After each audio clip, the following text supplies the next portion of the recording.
is setting up next year's officers for success rather than failure. And why this matters, I mean, it should be pretty obvious, but the key goal that we want to keep in mind is setting them up for success. And I would say the corollary of that is don't leave them with any messes to clean up. Some of the most common things that I saw when I used to be a district director for District 13 was that a lot of things would kind of get dumped on the next year's officers. And so they would start at a disadvantage having to deal with last year's issues while still having to, deal with the same problems every year anyway. So one of the main things we want to do is make sure that we're just not leaving them with a burden. One of the key ingredients for getting that done, making sure we don't leave any mess, is to have a solid officer transition. So if you haven't had elections yet, make sure that you're encouraging your members to run for positions so that you will have the incoming officers that you can pass things off to. And make sure that the officers that are graduating or leaving now meet with those incoming officers when they are elected. I highly recommend involving your advisors, maybe doing like a meet and greet, some kind of opportunity where they can exchange experiences and give some insight on how their position works and some tips for next year. And in addition to having something face-to-face like that, I also highly recommend having some kind of guide, whether it's digital, written, whatever, that you can pass along to the next person for each position, even if it's something small like tips and tricks or lessons learned the hard way. This can be really useful for them to reference in the future. I don't generally recommend the last point as its own thing. Like I don't recommend you just say, hey, if you have any issues, contact me, because you never know what's going to come up. You never know if you're going to be able to, get back to them in a quick amount of time in the future. It's easier if there is just something that they can go to look at that will hopefully give them the insight they need. And then if they can't find what they need there, then they contact you. But it's generally better to have something there already that they can look at. Another common thing that gets messed up a lot is there are a number of reports due to headquarters at the end of the year, all due by June 1st. And what you really don't want to do is dump these on the incoming officers for a number of reasons. Usually the incoming officers will not have the information they need to actually complete these. I can give several examples of that in the future when we talk about it. But there's several of these, and I highly recommend that you make sure that you have both the outgoing and incoming relevant officer fill them out together. That way you have the outgoing officer there so that they can provide the information that's needed. And then it also serves as a way to sort of train the incoming officers for each item. I won't go into too much detail here, but if you have questions about this, you can either bring them up now or bring them up in like about 10 minutes when we open Q&A. Or I believe Alex Cross is running a chapter chat specifically on the end of year reports that will be on April 26th, I believe. And I'll let him mention that down the line. So there will be an opportunity to go much more in depth into these. Some other things that you need to wrap up, make sure that your spring initiation process has been completely wrapped up. Initiation fees are paid to headquarters. The final action report is submitted. The rollbook signatures are submitted. And sometimes, a lot of the times, if your initiation is late in the semester, you might not get the key certificates and cards for the initiates before the end of the year. So make sure you have a plan for how those are going to be distributed to the spring initiates. Also, make sure you've paid off any debts to headquarters. Make sure you've submitted the officer election report and the corresponding signatures form that is due at the same time with that.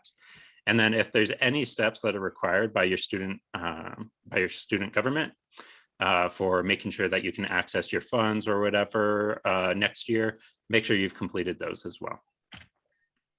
Another thing that often gets done at the end of the year is graduation regalia. Depending on your chapter, you might either have members order them for themselves online through Tawadapai's store, or you'll have the chapter order in bulk and then distribute it as your chapter does. One thing that a lot of chapters have found success with is sort of rewarding members who have been very active and participated in events by either paying for in whole or discounting the stolen cords. This is possible for, not just because maybe some chapters have a lot of funds saved up. One way is that when the chapter order is placed in bulk, you actually get it at a discount, a slight discount from what members would pay. And so what you can do is place that order in bulk, and then for members who have not been active, you charge them the full price that they would have paid online. And for members who were active, you can pay them the value that you had to pay. So your chapter doesn't lose money, it only gains money, but it's a way that you can reward members who have been active. One other way to benefit this is that you can actually ask headquarters to prevent members from ordering directly, so that your members have to go through you to get them, and then you have a little more leeway on the prices. Anyway, some other take-home messages before we get into the Q&A. Number one, like if you haven't started yet your officer transition, or if you haven't started your officer elections, start now. The earlier the better. And don't let your transition just be call me when you have a problem. Make sure that you're actually actively preparing the new officers for success. Another kind of thing going along with the officer transition is I really recommend giving next year's officers a suggested sense of direction. An idea of where the chapter could go that they could build on over the course of the next year. That way it's not just a blank slate. They don't know what to do with their chapter. They actually have some advice on a direction that you could go. Get your advisors involved. One of the big benefits of having advisors involved with your chapter is that they're there for multiple years, whereas your officers are there for maybe just 1 or 2 years. Having that continuity is a great strength to your chapter if you use it. So I highly recommend getting your advisors involved in your officer transitions, introduce them to the new officers, and kind of, do an evaluation for how the past year went and how the next year could be improved upon that. And on the end of year reports, make sure you're not procrastinating. This I can testify from personal experience. The moment you graduate, your motivation for getting these done plummets. And you do not want to dump these on to the incoming officers. You want to make sure that you take care of it. It is your responsibility, and also you're the one that has the information needed for these. So for example, on the chapter survey, it'll ask you about what kind of events you held the past year and stuff like that. You know that. The incoming officers may or may not know that. So it's your responsibility to make sure those get completed. Some other resources that we will email these out after the panel is done. I highly recommend checking out the Student Advisory Board. They have a chapter toolkit that has a bunch of different resources that are really cool. But specific to this topic, they have a guide on officer transitions that I recommend checking out. I'll also send you the link for chapter orders for the graduation regalia if you're interested in doing that. And then one resource that you can hand off to the incoming officers is the TVP Officer Handbook, which was also made by the Student Advisory Board and goes over a lot of the details of running a Tabataba chapter. Highly recommend giving that and checking that out as well. So I want to open the floor with simply, is there anything I missed that you think is really important and that you'd like to bring up? And any of you can start. One thing I would mention, I think you alluded to it somewhat with the passing of resources in Google Drive and whatnot. Another thing to really emphasize based on my discussions with chapters is the location of physical materials, initiation kits, other keys and everything that are passed year to year, things along that line. Make sure you have a standard location for them. You don't want your officers next year chasing them down, trying to find you if you've still got them at your with you. Ideally, an advisor on campus has them in a secure location stored, and the new officers know exactly where to access those materials. So that's a good piece just to make sure as part of your transitional meeting, the electronic and the physical resources on hand. I guess I have a comment as an addendum to that, which is the few chapters I've been associated with, we always had some sort of semblance of passing of the torch of transition materials. So Alan talked a lot about not leaving the new officers in the dust and preparing them adequately for future success of the chapter.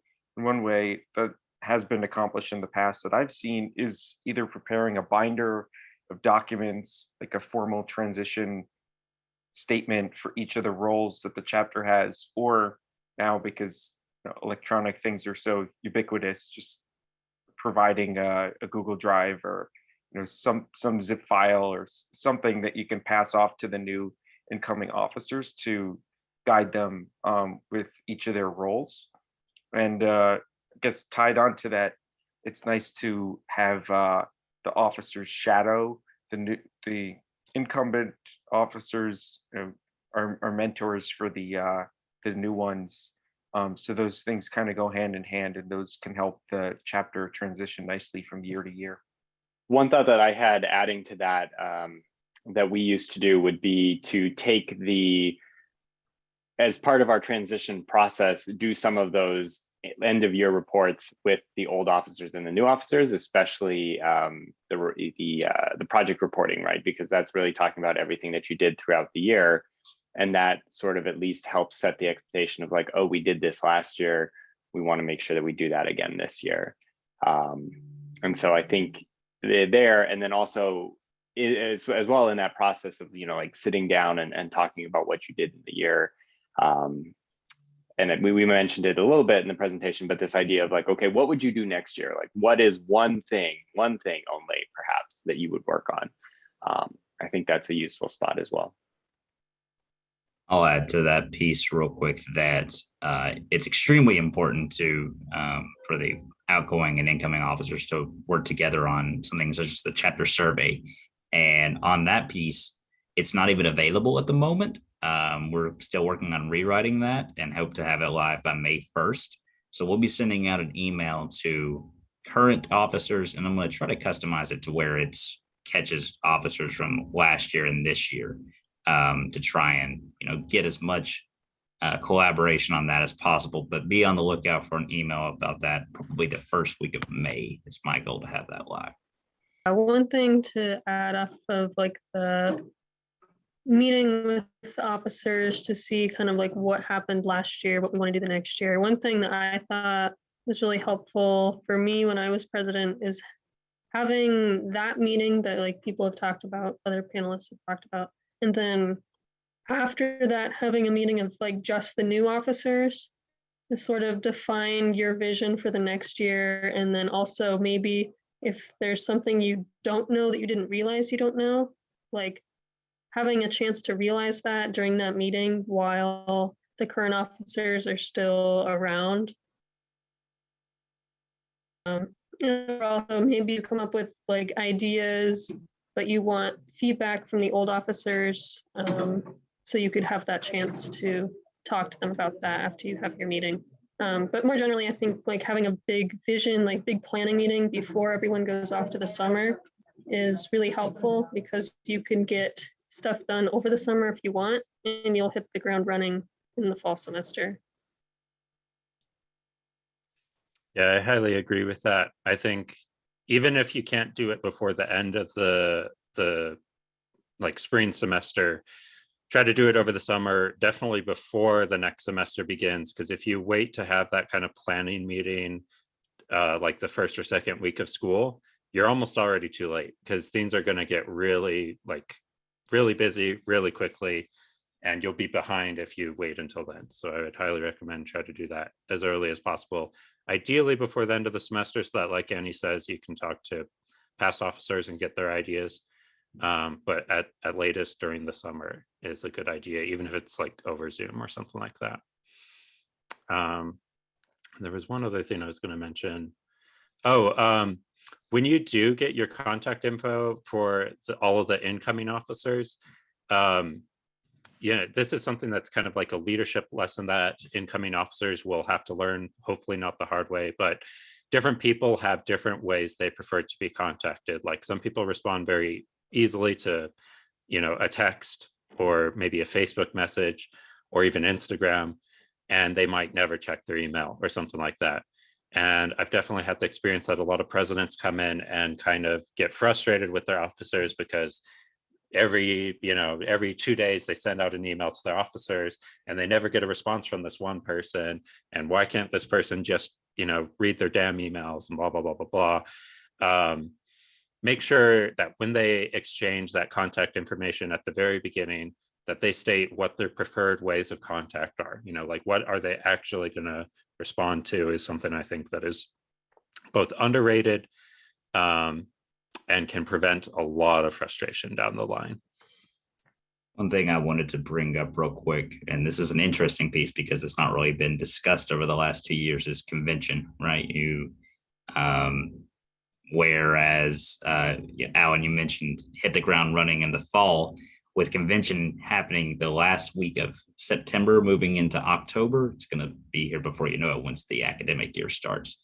So letting your incoming officers know, I'm assuming everybody we have here are outgoing officers, but letting the incoming officers know, hey, it's a Wednesday through Sunday-ish trip, right? And what that looks like. I know most of our current officers haven't had the opportunity to go, but it's going to be in Knoxville, Tennessee. Expenses are covered and everything, and registration emails will be sent over the summer. So just be on the lookout for that, because that's something that doesn't really sync up well with the academic year in terms of the registration process. So while the convention credentials are one of those end of year reports, convention registration and that process of gearing up for that will kind of be June, July-ish. So be on the lookout for that as well. And just real quick, if you're not familiar with convention, because we were not able to hold it this year, it's sort of like our annual conference where all the chapters get together, but it's a little bit different because it's that, plus it's also where the business of Tau Beta Pi takes place. So each chapter sends one voting representative to represent the interests of their chapter in the business matters. That delegate is fully paid for. Tau Beta Pi covers their flight, their hotel room, their food, everything. So it's pretty awesome. And then your chapter can send additional non-voting delegates as well, so that they get more experience and get to interact with other Tau Bates. It's one of the, I would say, and I'm pretty sure everyone here would agree, it is one of the biggest perks of being a Tau Beta Pi officer is going to convention. It's a lot of fun. It's hard to describe almost because it's such a weird experience, but it's something to be aware of. And especially something for the incoming president to be aware of, that they should go ahead and mark that on their calendar, or if they can't make it, it would probably be the vice president. How would you suggest organizing a transition meeting where most of the officers are on the e-board again, but serving in different positions? In the past, these meetings seem to be to not be too beneficial or productive. I would just throw in looking at how you all believe you performed over the last year, whether that's membership, events on campus, different activities. What, if you're continuing on in different roles, what can you all improve upon year to year? And start setting those goals now, so that when you get back in the fall, you can hit the ground running on those efforts. A lot of chapters are coming back from a period of not having any campus presence. If that's your chapter, you've got an opportunity to get engaged, work with the administration, or hold your own events, and set that as a goal. If membership has been an issue during the pandemic, set that as a goal and think about strategies that you could use to increase that coming back for next year. Look at the resources we had to do so, and just find the goals for your chapter. I was just going to add, I think you could, if everyone, like, if there are several people who are switching around, you can ask, like, oh, what do you think you did well? What do you think you did not well in that specific position? And it should still be useful. I think I'll quickly point out, like, at least based on your last sentence, I'm going to guess that one of the ways that these meetings tend to be not productive or kind of a waste of time is if you're not structured about it. Like if you're letting it go off topic like crazy or something like that. Obviously I wasn't there, so I don't know, but that would be a big thing, is try to make sure that you're keeping on topic and sticking to some kind of agenda, some kind of time frame. Tends to make those a lot more productive. I think this is a good position for the chapter to be in, because for one, we always talk about continuity, and we talk about that usually at the advisor level. And here you have it at the chapter level, embedded in your e-board. So that's kind of a cool position to be in. The other thing is you can get all your members or all the executive board members in one room, and you have all the stakeholders there available to give their feedback, like Alan was saying, on what went right, what went wrong, and you could sort of have a working discussion, brainstorming meeting of sorts to figure out how you want to structure the chapter going forward. So it sort of gives you a good opportunity to regroup for the upcoming year and go with that. I was going to ask the other panelists, did you have any other thoughts on like how to make sure it stays a productive conversation? I would say, reviewing some of the things that you shared, Alan, like the officer's handbook. That's a brand new, or at least very much updated resource that was not around just a few months ago. Taking the time to go through different pieces, structuring conversation like that.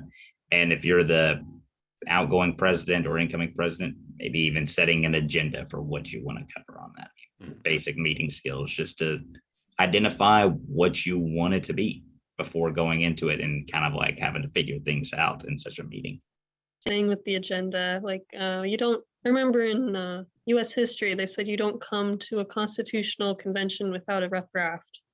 So I think as the president or whoever's leading the meeting, you come with kind of your rough draft of your vision for the chapter, kind of what you think went well, didn't work well, so that you have something to go off of, and you're not just sitting around, with nothing to go off of at the meeting. One of the other thoughts that I had that I've seen, especially with the transition meetings, is you have to make sure or work to make sure that ideas are not shut down quickly. And it's not so much a problem with people who are incoming, but if you've been around for a year or many years potentially, there are things that have been tried in the past that may seem like, well, they didn't work in the past, so we never want to do them again in the future. And as your organization evolves, there's always an opportunity to try something again. And so there's kind of that whole philosophy of like, there are no bad ideas in these types of meetings. And so I think that's important. Yeah, I think especially given, hopefully the difference in this upcoming year and the past 2 years, right? Like hopefully COVID gets gone, and it'll be a whole new world at that point. And so like the things that worked or didn't work the past 2 years may change next year. And I definitely think keeping an open mind and not shutting something down just because it didn't work is a good idea. I also wanted to give a rough idea of an agenda, like because we just said what worked, what didn't work. You could break that down by topic. You could talk about, okay, how did we do our initiation process? How did we do our chapter meetings? How do we do our officer meetings? How do we do our events? Maybe break the events down further if you have a lot, but take a look at each aspect one at a time, and that gives you a rough agenda of that you can go through and keep it organized.